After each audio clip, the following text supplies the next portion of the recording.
राधे राधे महाराज आप जी। बैठ जाइए अभी। राधे राधे। मेरा ये क्वेश्चन था, जैसे कि फैमिली में यदि किसी की डेथ हो जाए तो उस टाइम पे कोई व्रत कर सकते हैं?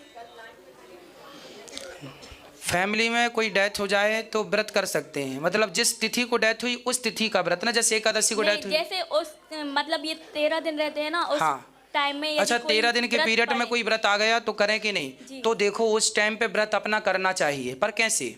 उस टाइम पे जैसे आप माना कि एकादशी का व्रत करते थे और कोई चला गया तो आप एकादशी बीच में आई तो आप व्रत तो रहें, अर्थात कुछ ना खाएं, कुछ ना खाएं, अन्न ना खाएं, चावल ना खाएं, रोटी ना खाएं, उसके अतिरिक्त फल फूल खा के अपना व्रत करें। लेकिन उस दिन जो आप पूजा करते थे भगवान की, अभिषेक इत्यादि, वो ना करें, प्रक्रिया पूरी विस्तार से, पर व्रत तो रहें, खाएं ना भाई। जैसे आज लोग क्या मान लेते हैं कि कोई एकादशी को चला गया, खत्म हो गया, तो वो बोलते हैं अब एकादशी मान हो गई, अब नहीं रहेंगे। तो एकादशी मान नहीं हुई, ये परंपराएं गलत हैं। ना व्रत छोड़ने हैं ना पूजा छोड़नी है। हाँ, जैसे सूतक चल रहा है तो शारीरिक पूजा ना करो, छूने की पूजा नहीं, भगवान को स्पर्श ना करो, पर मानसिक पूजा तो कर सकते हैं। मैंने कथा में दोनों पूजा कई बार समझाई है कि ये शारीरिक पूजा होती है, ये मानसिक पूजा होती है। तो शारीरिक पूजा ना करो अशुद्धियों के दिनों में, अपवित्रता के दिनों में, सूतक में, जातक में, बाकी मानसिक पूजा करते रहें भगवान के प्रेम में। अच्छा ये बताओ, जब किसी के अगर सूतक लगता है तो क्या माँ अपने बेटे से प्रेम करना छोड़ देती है कि 13 दिन जब तक सूतक है प्रेम नहीं करेंगे? नहीं। फिर जब बेटे से प्रेम करना नहीं छोड़ते तो भगवान से प्रेम करना क्यों छोड़ देते हैं? इसलिए ये तो प्रेम है।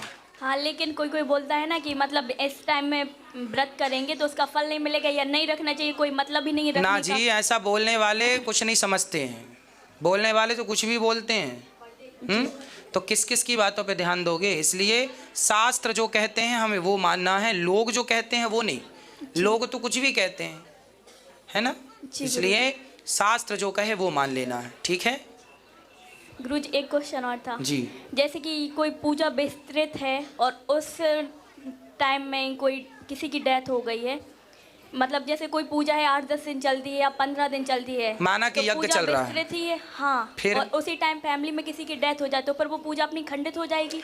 नांदी श्राद्ध कराया जाता है। तो इसलिए ब्राह्मणों के द्वारा जब 8 दिन की पूजा हो, 10 दिन की पूजा हो, तो यजमान के हाथों अर्थात आपके हाथों से नांदी श्राद्ध होता है ना? क्या होता है? नांदी श्राद्ध की एक पूजा होती है। उस पूजा के बाद यदि आप पूजा में बैठे हैं और आपके घर में किसी की डेथ हो गई तो आप पर सूतक नहीं लगेगा, आप पर दोष नहीं लगेगा जब तक वो पूजा पूरी ना हो जाए। वेदों में नांदी श्राद्ध का विधान है, इसलिए कि यजमान किसी भी प्रकार की बाधा में ना उलझ जाए, इसलिए वो पूजा कराई जाती है। यदि नांदी श्राद्ध हुआ है तो कोई भी चला जाए, सूतक का आप पर कोई प्रभाव नहीं होगा जब तक आपका अनुष्ठान पूरा नहीं हो जाता। ठीक है? जी, राधे राधे, धन्यवाद।